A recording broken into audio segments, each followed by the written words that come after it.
hack me as much as possible. Hello everyone, my name is Will. I know the names of some of the people in the room, but not everyone. I will forget it about 3 times, because that's just what I do, and it's not because I'm a twat. I mean, there are other reasons why I'm a twat. But I will forget people's names, for which I apologise in advance, but I will do my best. I'm Will. There are 2 things to sort of say before we get into first proposition and what I think about first proposition. The first thing is to say that coaching is very, very personal. Like, this is not mathematics, this is not even political science or sociology. There is much more art to this than we would like to admit. All I can really do in a coaching session of first proposition is tell you what works for me, problems which I have encountered, and how I have dealt with them. Other people may find this stuff doesn't work for them. Other coaches will have different theories about how to deal with the problems in first prop. You should find out what works for you. And the second sort of thing to say in advance is, there's only really a point to coaching if you guys bully me. And what does that mean? Firstly, if I'm talking about stuff that you've heard a million times, tell me.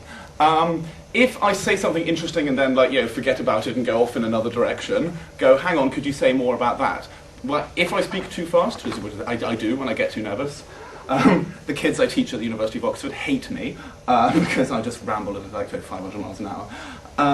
So tell me to slow the fuck down if I do that, and talk back at me, right? Like, this is only really useful to the extent that you guys participate.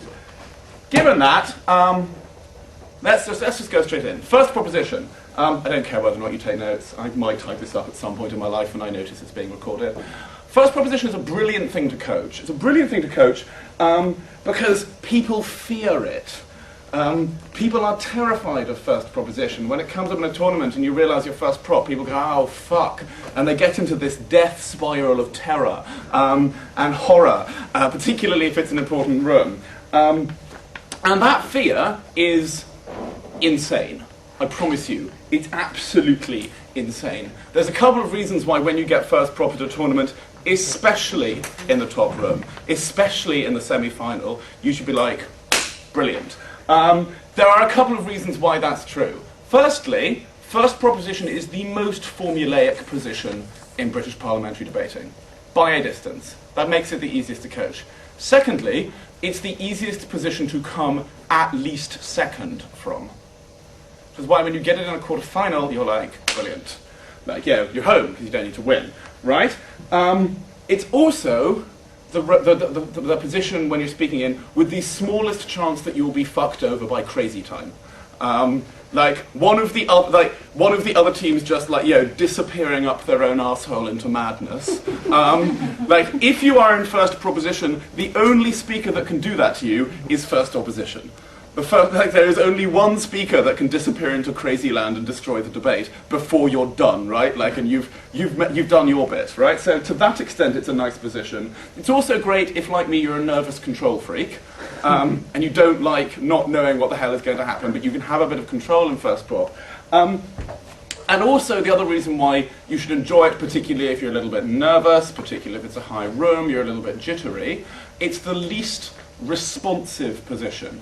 And given that responsiveness, right, so absolutely responding to something you've not anticipated in 5 seconds, a phrase you've not heard before or an argument you've not heard before, is something I think which is particularly a problem when you're debating in your second or your third language. First proposition is where you want to be when you get bumped up into the top room at Worlds or Euros. So, first clear message to take from this, even if you ignore the rest of this seminar, is stop this paranoid death spiral fear thing when you get first prop. I promise you, it is where you want to be more often than not. So when you get it, great. Given that, I think there are 2 reasons why people fuck first prop up all the time. Firstly, they panic. We're going to talk a bit about how to not panic when you get first prop, when you see emotion and you go, what? Why? And also people make silly mistakes. There's a couple of silly mistakes which if you just have in the back of your head, you won't make them, and you will be regularly getting second or higher every single time you get first prop. There are 2 things I can't help you with. Quite often when I do this session, I get questions where they go, I was debating this motion about giving guns to women, but only to women, and I made this argument, but it didn't work. I can't help you if the motions are stupid. I also can't help you if the judges are insane. It's one of those facts of life that sometimes you will be unlucky, you will get a motion that is just unreasonable. I can't help you there. So, health warning, all I can do is help you out with the sensible motions and the sensible judges, and that's what this session is about. So, let's talk about panicking first. When you get motion, the temptation is to go, oh my god, I'm speaking in 15 minutes, I must write something down. That's a thing, I'll write it down, excellent. Whatever that thing might be. You know this feeling, right? The white-hot terror that comes into your body when you see a motion and you've never done it before. Right, I'll write it down, anything at all I know. Right, stop. Slow down, breathe. Back when I debated with a guy called James Dray, we were both chain smokers, which meant that when we heard the motion, we would have to find somewhere outside, light the cigarette and finish smoking the cigarette before we started really talking or writing anything down.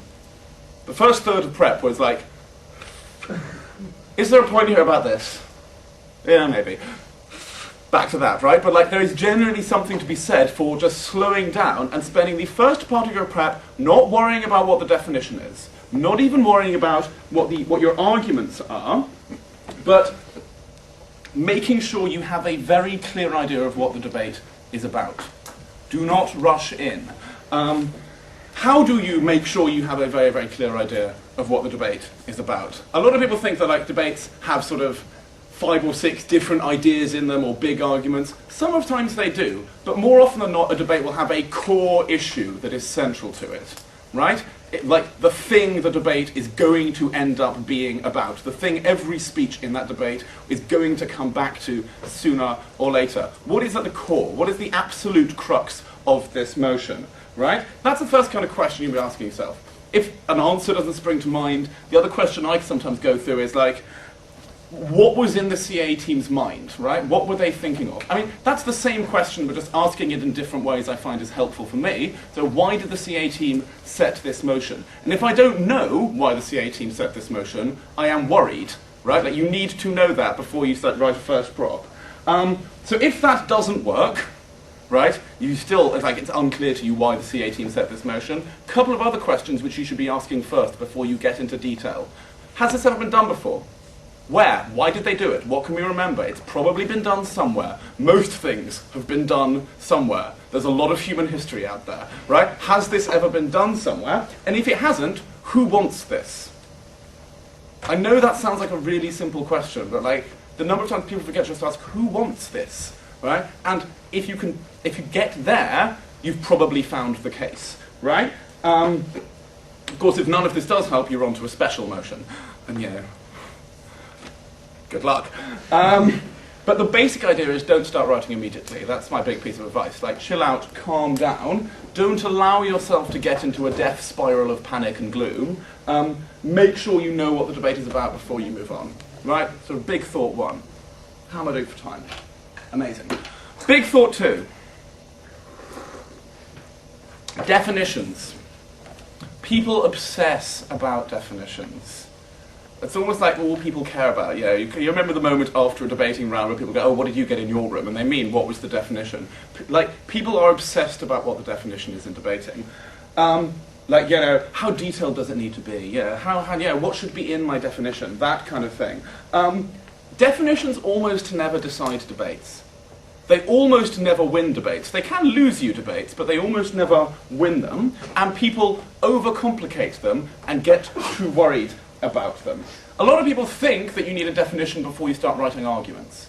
That's certainly what I used to do for a long time when I was debating. I was like, the first bit of prep I would do is I would write my definition and then I would think of some arguments. That is in many ways bonkers. Right? It is very odd to think that you should start thinking about what you're going to do, the definition, before you think about why you're going to do it. Like, we've decided we're going to do this thing, now why are we going to do it? That it seems mad to me, and I found it a lot easier after I started looking at arguments, at least for a bit, before I wrote down my definition. Now, this may not work for you, but it really did help me a lot, which is to have a clear sense of what my arguments were going to be. I'll talk more about arguments later if you want, before I move to the definition. Because then, it's obvious what needs to be in the definition. It's obvious how much detail you need. It's obvious whether or not you need to tell me much about what kind of tanks you're using to invade the place you're going to invade, or whatever, right?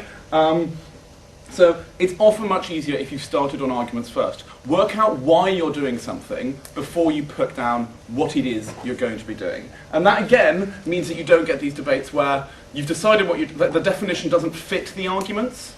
So often first props lose debates because they've defined the motion one way and then they've thought of a set of arguments, but they don't really fit, right? They don't really link together. It's a very easy way to lose from first prop if your arguments don't link to your motion, your definition.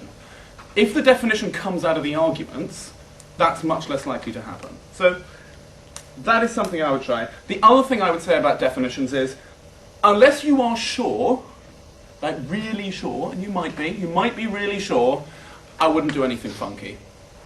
Like, I wouldn't do anything too wacko.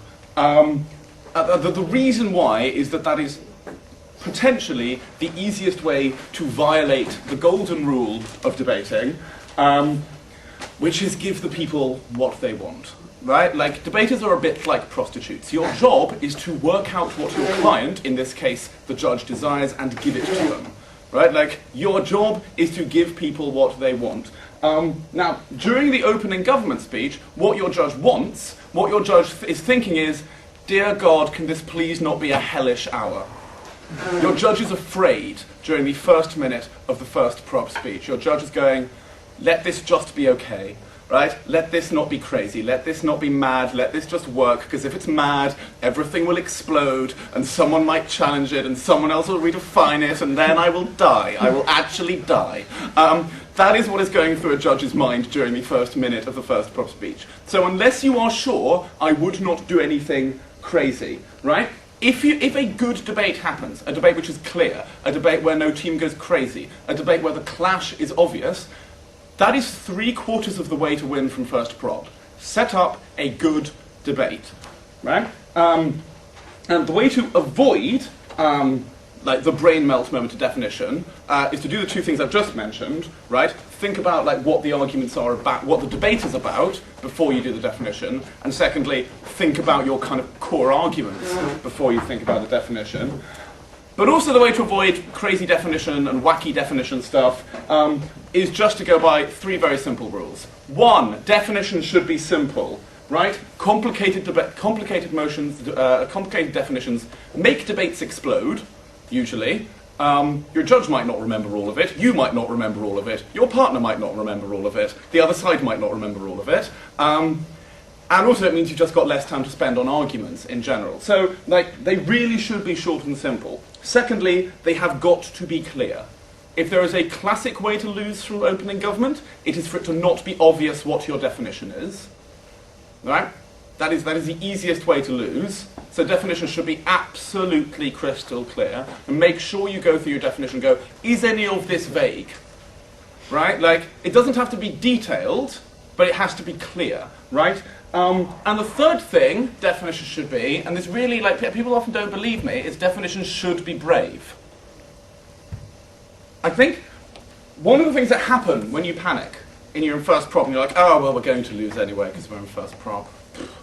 People get into this very sort of pessimistic, very defensive, damage limitation kind of mental headspace. That is not a helpful place to go. Go for brave. Why? Because your judge will reward you for setting up a good debate, and a good debate usually has a big, clear clash. A judge will reward you for giving them a debate which is interesting, and that means going for the brave case. You will never get high speaker marks from being incredibly boring and defending like really tiny, narrow, defensive props, because it's boring. And also, it's often very difficult to say clever things when you're defending very cowardly props. The great arguments and the great rhetoric are all in the brave first propositions. Now, there is of course a difference between brave, you know, we're not running away from the big issues in this debate, and total madness. And working out where that line is tricky, right? Working out where that line is one of the things that you will just get